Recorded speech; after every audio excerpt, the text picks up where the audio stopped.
उमा शंकर सिंह भले ही बहुजन समाज पार्टी के विधायक हों, लेकिन बहुजन समाज पार्टी से सिर्फ इतना नाता उनका है कि उन्होंने सिंबल टीएसपी का लिया है और वो सिर्फ सिंबल पे जीते हैं।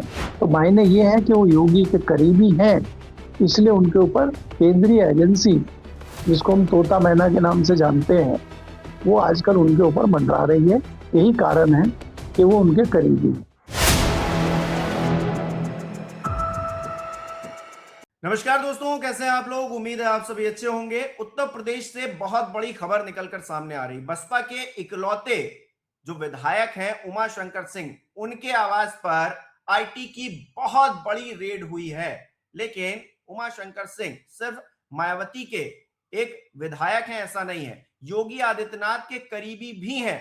तो ऐसे में योगी आदित्यनाथ के करीबी उमा शंकर सिंह पर रेड। इससे पहले हमने देखा गोरखपुर में उनके अग्रवाल जी के वहां उनके यहां भी रेड हुई थी। तो ऐसे में योगी आदित्यनाथ को क्या दिल्ली फंसा रही है, इसको लेकर बातचीत करेंगे। केपी मलिक जी वरिष्ठ पत्रकार हमारे साथ जुड़े हैं। सर बहुत बहुत स्वागत है आपका। देखिए हिमांशु जी, अगर आप उत्तर प्रदेश के परिप्रेक्ष्य में देखना चाहते हैं तो मैं बार बार जिक्र करता हूं 2024 का। 2024 के चुनाव में आपको एहसास हो जाना चाहिए कि दिल्ली और लखनऊ की लड़ाई किस कदर आगे बढ़ चुकी है। मैं तो 2022 से ही आपको कह रहा हूं कि दिल्ली और लखनऊ में भयंकर तल्खी है और उसका परिणाम हमने 2024 में देखा। दिल्ली और लखनऊ की इस लड़ाई के बीच में बहुत सारे लोग निशाना बन रहे हैं। आपने खुद जिक्र किया अभी कि वहां पे एक आर्बिट ग्रुप है गोरखपुर का, उसके ऊपर छापा पड़ा था। उसके मालिक हैं अग्रवाल, वो करीबी माने जाते हैं बाबा के, और बाबा का सारा फाइनेंशियल मामला, चुनाव का बाकी चीज वही सब संभालते हैं। तो उनके लखनऊ और दिल्ली के संस्थानों पे छापे लगातार पड़ रहे हैं इनकम टैक्स के। अब उसमें फिलहाल क्या स्थिति है वो मेरी जानकारी नहीं है, लेकिन उनके कई दौरान छापे हुए हैं। इसके अलावा और भी जो लोग हैं जो योगी जी के करीबी माने जाते हैं, उन पे भी इनकम टैक्स की रेड समय समय पर होती रहती है। उसी के तहत ये जो नया मामला आया है अभी उमा शंकर सिंह पे, उमा शंकर सिंह भले ही बहुजन समाज पार्टी के विधायक हों, लेकिन बहुजन समाज पार्टी से सिर्फ इतना नाता उनका है कि उन्होंने सिंबल टीएसपी का लिया है और वो सिर्फ सिंबल पे जीते हैं। उनकी जीत अपनी है और वो कद्दावर नेता है और क्षेत्र में उनका दबदबा है, क्योंकि माल खूब है तो माल बांट के आजकल चुनाव जीते जाते हैं।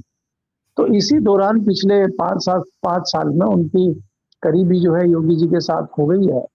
क्योंकि अगर वो चाहे कल सुबह भारतीय जनता पार्टी ज्वाइन कर सकते हैं वो, या वो कल सुबह बसपा को छोड़ सकते हैं, कल सुबह वो योगी जी के खेमे में जा सकते हैं, क्योंकि एकमात्र विधायक है। तो 100% जब विधायक चले जाएंगे पार्टी से तो उन्हें किसी की इजाजत लेने की, पूछने की जरूरत ही नहीं है। तो इसलिए वो मदमस्त रहते हैं। योगी जी से उनका खास नाता है। उनके जो क्रियाकलाप हैं, उनके जो काम है, उनके जो ठेके पट्टों का काम है, योगी जी का आशीर्वाद समय समय पर उनको मिलता रहता है। तो मायने ये है कि वो योगी के करीबी हैं, इसलिए उनके ऊपर केंद्रीय एजेंसी, जिसको हम तोता मैना के नाम से जानते हैं, वो आजकल उनके ऊपर मंडरा रही है। यही कारण है कि वो उनके करीबी है। इसके अलावा अगर आप देखेंगे दूसरा जो मामला चल रहा है, शंकराचार्य जी वाला मामला चल रहा है, बाकी और मामले चल रहे हैं, तो ये दिल्ली और लखनऊ की भयंकर लड़ाई है। गुजरात लॉबी की और योगी की लड़ाई है। इस लड़ाई का केंद्र उत्तर प्रदेश का अगले साल का विधानसभा चुनाव है। भारतीय जनता पार्टी का जो शीर्ष नेतृत्व है दिल्ली में, वो पूरी तरह से काबिज होना चाहता है उत्तर प्रदेश में, और उसमें कहीं ना कहीं योगी आदित्यनाथ रोड़ा बने हुए हैं। उनका सोटा लगातार घूम रहा है, वो किसी की सुन नहीं रहे हैं। लेकिन शीर्ष नेतृत्व को उसकी आदत नहीं है। जैसे अन्य राज्यों में डमी सीएम बैठे हुए हैं, रिमोट वाले सीएम बैठे हुए हैं, इसी प्रकार का सीएम उनको यूपी में चाहिए।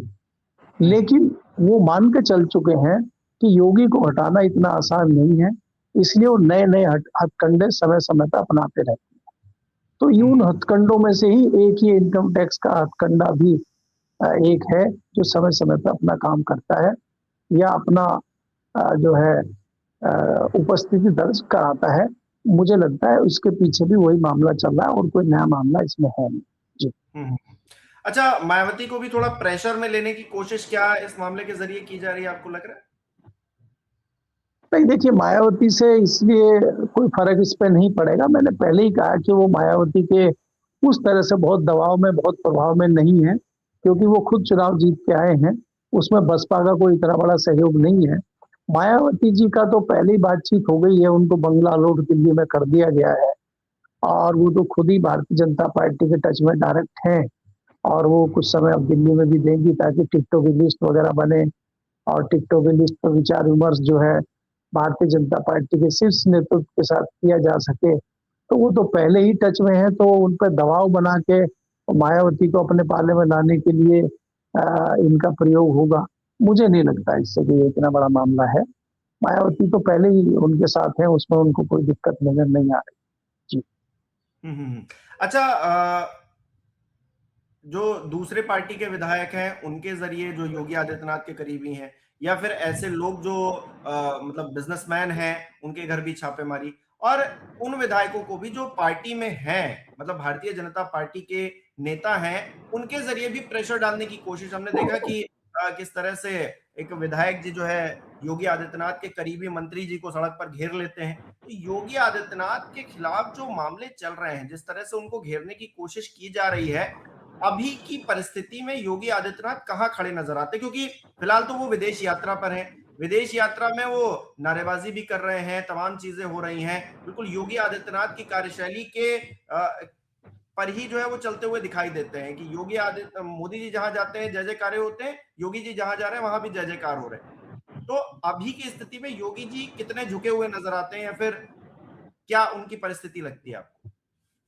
देखिए हिमांशु जी, अगर आप देखें और इस सारे मामले को समझना चाहें तो आपको एक नारा जो गढ़ा गया था उत्तर प्रदेश में, उसको उसके इर्द गिर्द घूमना होगा। मोदी के बाद योगी। तो मोदी के बाद योगी वाला जो मामला है, योगी जी उसी छवि को बड़ा करना चाहते हैं। और क्योंकि आज की परिप्रेक्ष्य में अगर आप देखें, चाहे स्टील फाइल हो, चाहे अमेरिका की डील हो, चाहे पार्टी के अंदर उठापटक हो, और चाहे विपक्ष का हमला हो, चाहे राहुल गांधी का पार्लियामेंट के अंदर घेरना हो, बहुत अत्यधिक दबाव में मोदी जी कहीं न कहीं दिखाई देते हैं। तो ऐसे में योगी जी को एक मौका मिल गया है कि जब मोदी जी घिरे हुए हैं, तो आप भी नीचे से एक बड़ा वार करें और आप अपनी मजबूती दर्ज कराएं। तो योगी जी कहीं न कहीं अपनी मजबूती दर्ज कराने में लगे हुए हैं, क्योंकि पार्टी हो और चाहे संघ हो, इस बात पर विचार कर रहा है कि अगर किसी बड़े मामले में योगी जी फंसते हैं तो हमारे पास दूसरा ऑप्शन क्या है। तो ऐसे में जब ऑप्शन भारतीय जनता पार्टी ढूंढेगी, जब ऑप्शन संघ ढूंढेगा, तो उस पर खरा उतरने का काम योगी जी करेंगे। इसलिए वो अपनी तैयारी कर रहे हैं, और उसी तैयारी के साथ ये चीजें हैं कि वो एकाएक सिंगापुर जाते हैं, उसके बाद में जापान जाते हैं। जैसे कि उनके ऊपर जब चर्चा होती थी, विश्लेषण होता था और विवेचना होती थी, तो उसमें ये आता था कि योगी जी उत्तर प्रदेश में तो बहुत फेमस है, भारत में तो हिंदुत्व का चेहरा है, लेकिन क्या उनकी विदेश नीति, क्या उनका कॉमर्शियल मामला, क्या उनका वाणिज्यिक मामले की इतनी उनको समझ है कि नहीं है। तो वो दायरा भी अपना खोलना चाहते हैं, और वो जताना चाहते हैं कि मैं खाली हिंदुत्व का चेहरा नहीं हूँ, और मैं खाली उत्तर प्रदेश तक सीमित नहीं हूँ, मेरी भी धाक देश के बाहर भी है और प्रदेश के बाहर भी है। इस चीज को जस्टिफाई कहीं ना कहीं योगी जी करते हुए दिख रहे हैं, और वो एक मैसेज देना चाहते हैं दिल्ली को कि मैं मजबूत हूं और मैं सेकंड ऑप्शन बन सकता हूं। तो उससे कहीं ना कहीं ये जो लड़ाई आप देख रहे हैं, चाहे वो छापों की लड़ाई हो, चाहे वो शंकराचार्य की लड़ाई हो, चाहे उप मुख्यमंत्री का बटुक ब्राह्मणों को स्वागत करना हो, चाहे शंकराचार्य को भगवान बनाने का मामला हो, ये सारी चीजें उसके इर्द गिर्द घूमती हुई दिखाई दे रही हैं, मुझे ऐसा लगता है। जी, बहुत बहुत शुक्रिया केपी सर हमारे साथ जुड़ने के लिए, तमाम बातचीत के लिए। हमारे दर्शक किस तरह से देख रहे हैं इन विषयों को कमेंट करके जरूर बताएं। इस वीडियो को लाइक करना, शेयर करना मत भूलिएगा। हमारे चैनल को सब्सक्राइब नहीं किया है तो वो भी जरूर कीजिएगा। आप हमें सहयोग भी कर सकते हैं ज्वाइन बटन पर क्लिक करके। बहुत बहुत धन्यवाद।